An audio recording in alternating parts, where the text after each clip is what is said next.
audio on demand from Vision Christian Media. Exploring faith and the future. Neil Johnson and Bible teacher Dr. Kameel Majdali.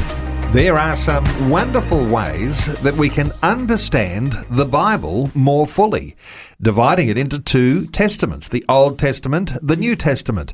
We've been talking, Kameel, about the New Testament and some of the different types of books that we'll read in the New Testament. We talked about the Gospels. What other types of books are there? All right. Thanks for the question, Neil. I can't wait to answer it, because I love the Bible and I know the power that God uses through it to transform lives and nations. So yes, we learned about the four Gospels: Matthew, Mark, Luke, and John. The New Testament is actually 27 books, of which the Gospels are the first four, but there's more. There is one book in a category all of its own, and that's the book of Acts, which follows the Gospel of John. The book of Acts could rightly be called historical. It is the link between the Gospels, telling the story of Jesus and the plan of salvation, and the epistles, which are written by the apostles, letters to the churches that still speak to this day. I love the book of Acts, and I have done a whole teaching series, verse by verse, about this great book. It tells the story of the birth and growth of the church. And it's a remarkable story, because the Christian faith was spread not just by human cleverness and effort alone. It was spread by simple, ordinary people teaming up with the glorious Holy Spirit to bring the gospel message to the world. When you think about how the church was born, 11 surviving apostles of Jesus. They were not highly educated. I don't think they were ignorant. I mean, they had 3 years, we believe, of first-hand instruction from the Master himself, but they were Galilean fishermen. They were not cosmopolitan.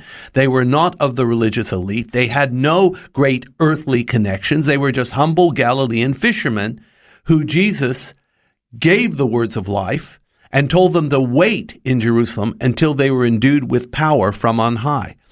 That, of course, happened in Acts 2. The Holy Spirit came down on the day of Pentecost, and many people, including myself, believe that act of Pentecost was when the church was born, as a visible, tangible company of believers for the whole world to see.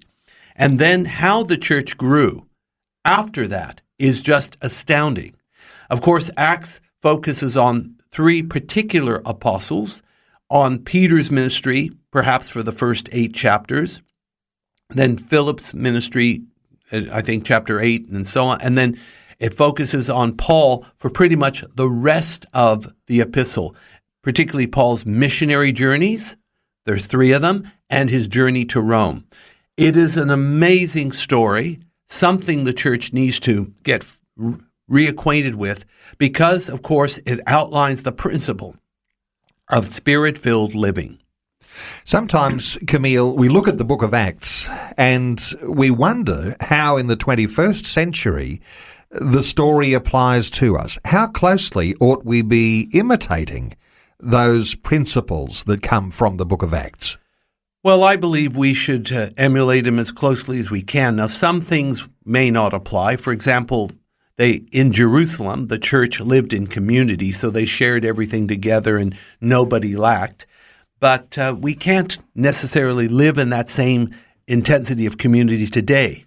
But what we can do is what it tells us in verse 42 of Acts 2. We can attend to the apostles' doctrine, to fellowship, to prayers, to the breaking of bread. But most importantly, we need to give ourselves to being filled and led by the Holy Spirit. Faith and the Future with Neil Johnson and Dr. Kameel Majdali from Teach All Nations. For more from Dr. Majdali, including books and DVDs on prophecy, Bible commentaries, plus today's and other episodes of Faith and the Future, go to vision.org.au.